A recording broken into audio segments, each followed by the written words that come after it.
Tinanggap ni Cabinet Secretary Jose Rene Almendras ang mga delegado na kabilang sa Ambassadors, Consul Generals and Tourism Directors Tour para sa Oceania.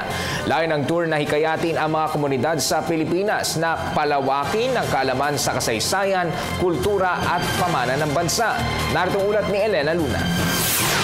Binigyang diin ang pagiging bayani ng bawat Pilipino sa kauna-unahang pagtitipon ng Ambassadors, Consul Generals and Tourism Directors Tour para sa Pacific at Oceania. Ginawa ito sa Heroes Hall ng Palasyo ng Malacanang kung saan malugod silang tinanggap ni Cabinet Secretary Jose Rene Almendras.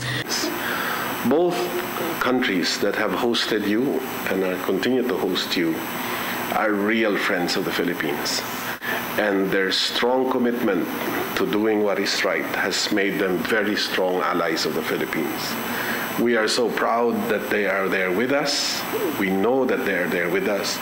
They are solidly behind us in the many challenges that we face, not because we offer them anything, but because they believe in the rule of law in doing what is right. So you can all be very proud that wherever you are in New Zealand and Australia, everyone there shares the same vision of us, a better world for all of us. Ilan lamang sa mga bisita sa palasyo ay mula sa New Zealand at Australia.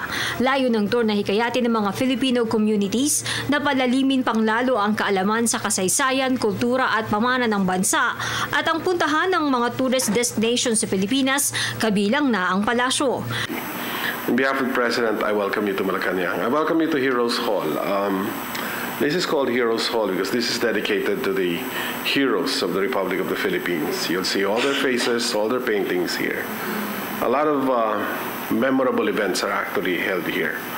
When awards are given to outstanding Filipinos, then outstanding young Filipinos, young students, what have you, we normally hold it in this hall because we want to remind people that in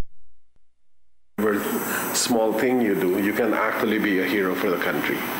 Layon din ng tour na patunayan na ligtas magbiyahe sa Pilipinas at ang bansa ay lugar kung saan pwede nilang gawin ang kanilang retirement.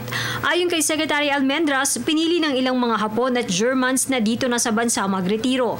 Sinabi rin ng kalihim na magandang panahon nito para mamuhunan sa bansa. Would you like to hear about the ghosts in Malacanang? This is a 265-year-old house. Ang tour ay binuo sa pagtutulungan ng Department of Foreign Affairs, katulong ang Department of Tourism at Raha Tours. May pareho ding tour na ginagawa para sa posts ng Pilipinas sa North America. Para sa Telebisyon ng Bayan, Elena Luna.